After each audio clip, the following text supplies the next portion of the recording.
Another government shutdown is looming tonight. Now, this one is a partial government shutdown for the Department of Homeland Security. This is after weeks of rejected offers from the Democrats, mainly saying that they would not budge if there was not major reform and really the dismantling of ICE programs. Here's what will actually, though, be impacted. Transportation and Security Administration. That's right, the TSA. Once again, 95% of the 61,000 employees, 58,000 people are essential and will work, but will work without pay. Again, of course, that is going to cause a potential for disruption. As people stop showing up, paychecks due March 3rd could be reduced, and full-shape paychecks will be at risk by the 17th.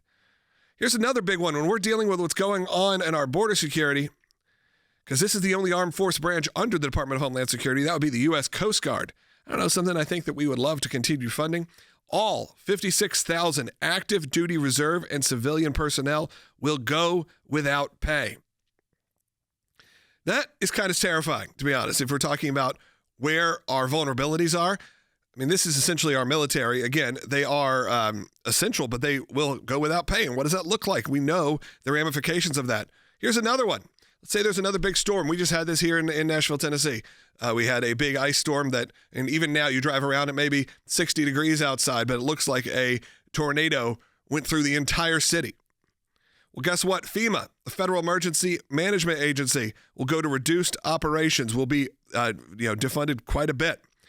You also have the Secret Service, which, of course, their core functions will remain unaffected, but 94% of that 8,000 employees, about 8,000 employees, will work without pay. Here is John Fetterman. I guess this is from just in the last 24 hours, probably. Last 24 hours. Here's him erupting, as the title said. Go ahead, by 3.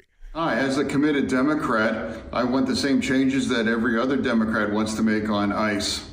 But ICE already has $75 billion in funding from the big, beautiful bill that I did not vote for. So what it will impact is that we'll shut down important parts of DHS, whether that's FEMA, whether that's the Coast Guard, whether that is also about the CISA, the Cyber Security Agency in our nation. All of these are shut down. We want to find a way forward to produce those changes, but shutting the government down is the wrong way. Yep. And then next up, he took it even a step further. Because look, I think for some reason, John Fetterman and I, we get along on one topic. When you start saying like defund the Coast Guard, that is where we get a little nervous of what that actually means for the American people, not just for people's, obviously, their bank accounts and their funding, but what does that look like in terms of the safety and security of our nation? By 3. How many other operations, departments are in DHS? Like Coast Guard? Coast Guard, okay. FEMA, CBP. FEMA, okay. CISA, which is... CISA, like cyber security? Yes, sir. I mean, that's kind of important, right? Yes, sir. Yeah, then that would shut down. Yes, sir. Okay. And now another one also, TSA.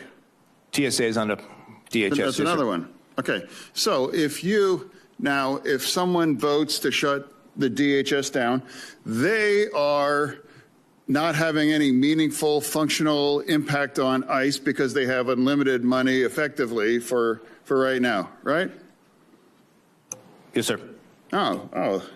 So you're going to punish all of these other parts, the very important parts of our government, TSA, Coast Guard, FEMA, and cybersecurity. That's what kind of a statement if we announce to our enemies, like, well, our cybersecurity agency, now we're going to be shut down. If I really want to make a move, that probably makes it better. Yeah. Give a little applause to John Fetterman. You know what? He has proven to be at least someone with some sense and some sanity. Most people read this list and get nervous, like he did, like I did, going, we are deciding to play politics with the Coast Guard, with the TSA, with FEMA, cybersecurity. This is where it feels like we are just being dumb. We are playing dumb. We are telling, as he said, our enemies, guards down. Literally, the Coast Guard's down, but the Guard's down. We have a bunch of people who are no longer getting paid, who are going to be much less motivated to do their job. Some of them are required to still be there. We all know how that rolls. Look what happened last time with the TSA. And when the FAA shut down, what did that look like? Absolute chaos that we really haven't fully recovered from, by the way, in terms of air travel. Yes, it has gotten better. It's fully staffed, but we kind of all felt the permanent impact, or at least you could say long-term impact, that happened post-shutdown last time. Because again, a shutdown that lasts a day or two, a week or two, we know they get back pay. It works out. It's usually something that is played with politics. I don't care for it. But it usually gets handled pretty quickly. We know that's not necessarily the case now with the Trump White House. That the Democrats will play this card to the detriment of the American people, even when it doesn't do what they say it's doing, which, as John Fetterman would say, is this going to affect ICE? No. So if it doesn't affect ICE, what is it doing?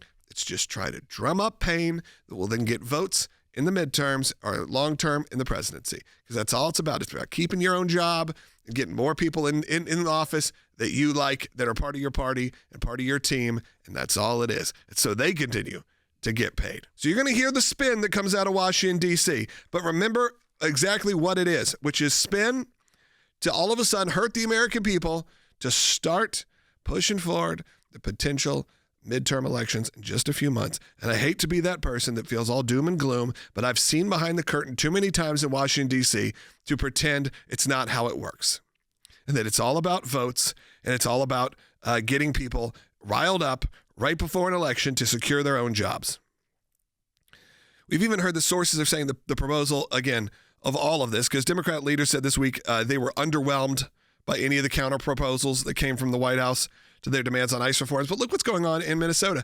The response, the American people kind of spoke out, said maybe things were getting out of hand. Maybe they thought it went too far.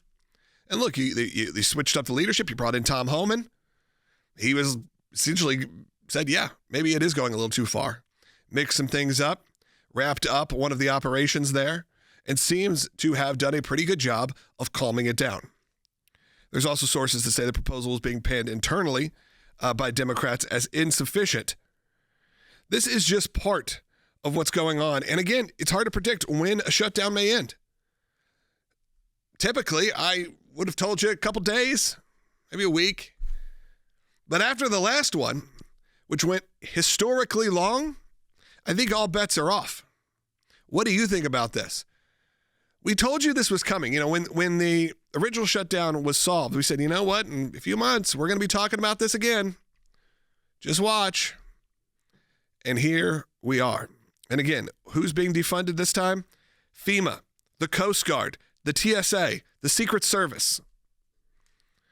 These are not things that we need to be playing with right now in America when our safety feels as insecure as ever. Border security, customs, and border protection. Cybersecurity and infrastructure security agencies. These are the ones that will be really affected. Not the Democrat leadership. These people, these hundreds of thousands, it seems like, of human beings who are also just trying to do their job, who are now going to be asked to do their job either without pay or told not to come into work. And we know that a lot of times they just stop going into work. And why would you?